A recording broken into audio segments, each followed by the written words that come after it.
بسم اللہ الرحمن الرحیم۔ السلام علیکم، میں منیر شاکر۔ طبعی کائنات میں قانون علت و معلول کاز اینڈ افیکٹ بطور اصول اساسی کار فرما ہے عالم خلق میں۔ جو ہی عالم امر سے عالم خلق پیدا ہوا تو یہاں یہ قانون شروع ہو گیا فوری طور پر۔ ساتھ ہی کاز اینڈ افیکٹ قانون علت و معلول بطور اصول اساسی بنیادی کار فرما ہے۔ اس کے ساتھ دوسرا اساسی اصول قانون وحدت کائنات یونیفارمٹی آف نیچر ہے۔ اس سے کیا مراد ہے؟ اس سے مراد یہ ہے کہ قانون علت و معلول کاز اینڈ افیکٹ ساری کائنات میں یکساں طور پر کار فرما رہتا ہے، ایک جیسا رہتا ہے ہر جگہ۔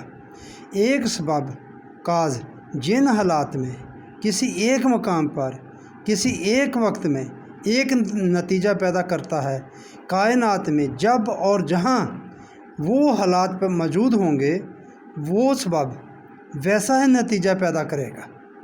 بات غور سے اس کو سمجھ لیں، بہت اہم بات ہے۔ جن حالات میں کسی ایک مقام پر کسی ایک وقت میں ایک نتیجہ پیدا ہوتا ہے، کائنات میں جب اور جہاں وہ حالات موجود ہوں گے وہ سبب ویسا ہی نتیجہ پیدا کرے گا۔ انسانی دنیا میں اس قانون کو عالمگیر قانون مکافات عمل کی اصطلاح سے تعبیر کیا جاتا ہے۔ میں اس کی مثال چھوٹی سی دوں گا جو اچھی نہیں ہے لیکن ہمیں اس کو بھولنا بھی نہیں چاہیے۔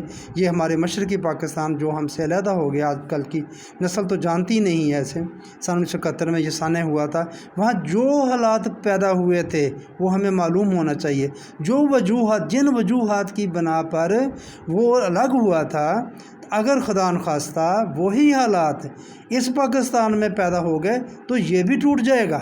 یہ قانون مکافات عمل ہے، یہ اللہ کا قانون ہے۔ ان جیسے حالات پیدا نہ ہونے دیں ہم، یہ ہمیں اس پر غور کرنا چاہیے، یہ دیکھنا چاہیے۔